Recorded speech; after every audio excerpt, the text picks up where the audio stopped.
everybody, welcome back to you. My name is Queenie. For those who don't know me, reviewing Married at First Sight, Season 7, Episode 13, if I'm not mistaken. If you hear some construction in the background, I'm sorry, there's nothing I could do about that.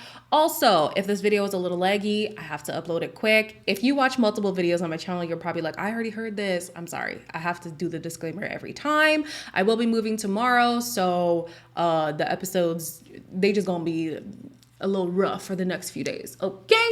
But anyways, before I get into it, please make sure to like this video, subscribe and hit the bell, and leave a comment down below. We're gonna start with Gemma and Matt. Gemma is still frustrated that her husband of 24 hours, 24 hours, does not want to jump her bones. We're not ripping each other's clothes off. It sounds so silly to just put it all on sex, but it's so important. Gem's very used to a certain response from men, and because she's not getting that from me straight away, that's becoming difficult for her. She's made so many jokes, it's put him off. I feel like it's all my fault. I'm really annoyed that this is the narrative of the plus size women on this show. Truly, it's very frustrating for me. Of course, you can be sexual beings for sure, but like, why is it only these two? Nobody else.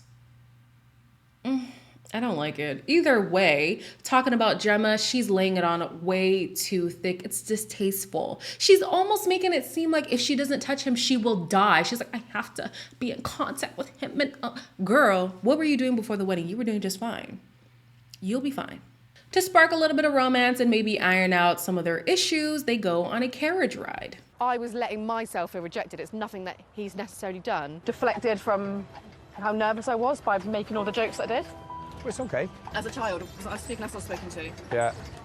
And that was always said, don't speak unless you're spoken to. And now I kind of like, it's like I'm rebelling against all of those times we've been put in that situation. Yeah. They were on the right track. Basically, she had the acknowledgement that she was doing too much with the jokes and she could dial it back. However, they had a little, was it at a coffee shop or something? They had a little mini date and the jokes came back up and she's hiding behind the fact that this is just her humor. No, babe, you're immature. Or you're not used to creating strong connections with people that go beyond just sex. And so he's saying, listen, I am attracted to you. However, I want us to build something. And him, I believe, unlike Kwame. And she just can't get past the physical. And it's very sad because I feel like Matt is so genuine and really wants this to work. But it's not going to work if she's just going to push sex, and not let it build to that naturally. So, of course, Matt is tired of the antics and he just calls her out like, stop. One of the first comments were, if you put that sauce all over your knob, like, I wouldn't leave it alone. And there was like references to like sucking cock. It's too much for me. It makes me feel very uncomfortable. It's prevalent to me more and more that it's absolutely an immaturity thing, because even when I think of this strong attraction that she has for him, like she's like, oh, I have such strong feelings for him and I'm afraid that he wants to end the marriage. One, these little tiffs does not mean the end of a marriage. And two, what are you basing these strong feelings for him on? It's only been a few days. I could get really wanting to be with him and making it work, but these strong feelings, off of what? From where? Where is it coming from? It's giving very juvenile, Gemma. Very juvenile. And I'm upset for Matt because you're going to be the reason why this marriage ends. And somehow I feel like she's going to find a way to put it on Matt when really it's on her. Anyways, they ended up reconciling, but I don't think that's going to last long. On to Sophie and Jonathan. Their connection is getting a little bit stronger. They're kissing and whatnot, but their difference in lifestyle is still an issue. You're somebody who'd like to stick within your sort of work environment. Yeah. I love to travel. And obviously with your career, does that allow you to get away? I don't want to be away from someone. I'm looking for someone to be with, not be apart from. I want to have a little sidebar conversation with you guys in the comments. What are your guys' thoughts on working to live and living to work? I'm one of those people who works to live. I make enough to get by in life. You're not going to see me die for money. I will enjoy the money that I have made, but I will not sacrifice my life for the money. You know what I mean? I'm with Jonathan. Like, life is meant to be enjoyed. Life is literally short, especially coming out of the pandemic. We learned that, like that, the whole world could just shut down. Lives can be taken unexpectedly. Like, live it up. And she does, but she's clearly a lot more work focused than he is. I assume he still makes enough money to live comfortably, but I don't think she will ever, maybe not ever, that's like extreme. I don't think she sees it that way right now, but I think they could have like a happy medium somewhere. But where do you guys lie? Working to live or living to work? Or do you think they both go hand in hand? Ultimately, the tension built up so much that they consummated the marriage. And yeah, their connection is great. I mean, she has a real crush on him. Hopefully, she doesn't use like class against him, because it's more so than just his lifestyle. She also does see herself as like an upper echelon kind of person. So we'll see where this goes. So this week is the start of intimacy week, and we are going to start off with Thomas and Adrian. They are given the task of staring at each other and doing a long hug, both done in silence. You can't help but look at every bit of your face.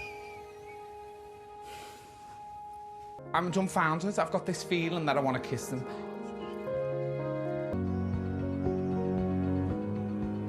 I'll be ready. Honestly, how could you not make it? How could you not want to make it work with Adrian? He is just so sweet and caring and understanding and considerate and patient. Oh, is he patient? My God. So if I was somebody like Thomas, I'd say, listen, I don't know anybody who's gonna be willing to put up with my foolishness like this, so I better act right, because Adrian's a good one and you don't want to lose him. Whitney and Duka are next. They are not sleeping in the same bed, but at least they're in the same apartment is what it seems like. Charlene comes and gives them the 3 tasks they need to do: the staring one, the hugging one, and the kissing one, all of which Whitney is opposed to. You must gaze into each other's eyes. I can't. The hugging task. Oh, just shoot me. I just want to run away. Can I pack my bags, please? Kissing task. Oh, I just knew. That is too much. The thought of kissing Duka right now is not great. So baby girl, do you want to be in a relationship or not? Because even if it wasn't with Duka, like, intimacy is so important. Vulnerability is so important. And she's so used to pushing people away in fear. But at some point, you're going to need to let somebody in. At least a little bit. The staring was an issue for you. I could get the kissing. But even the hugging?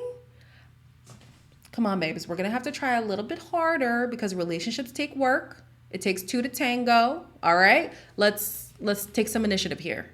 Last but not least, we have Kwame and Acacia. Acacia asked for space, but Kwame was like, oh, you want space? I'll show you space. Oh, it's the ego for me. I told you that you need to return to where you belong. Yeah, not something I'm gonna just, it's a man thing, you know? So I had to realign myself like, okay, this is where I'm staying. We did get a piece of their intimacy exercise where Charlene came and gave them some like body oil so they got a little massage going on. And hey, listen, the sexual tension was building. She's got whips, she's got some spanking kind of mechanism. Kwame would tell you that he was born ready for intimacy, but I don't think he knows what he's got coming. Jesus Christ. I feel like I'm in 50 Shades of Black. You like the sound of that, baby? It's time for Charlene to leave. Bye, guys. Bye. Well, Acacia, you got what you wanted, didn't you? I don't know if they're finally going to consummate the marriage. And if they do, I would think so. It's more like heat of the moment than an actual build up to get there.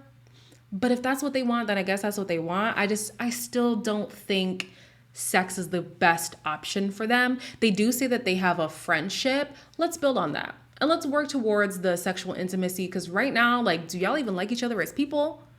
Y'all say you do, but I don't believe it. Anyways, that's all I have for you guys today. Like, comment, share, and subscribe, and I'll see you in the next one.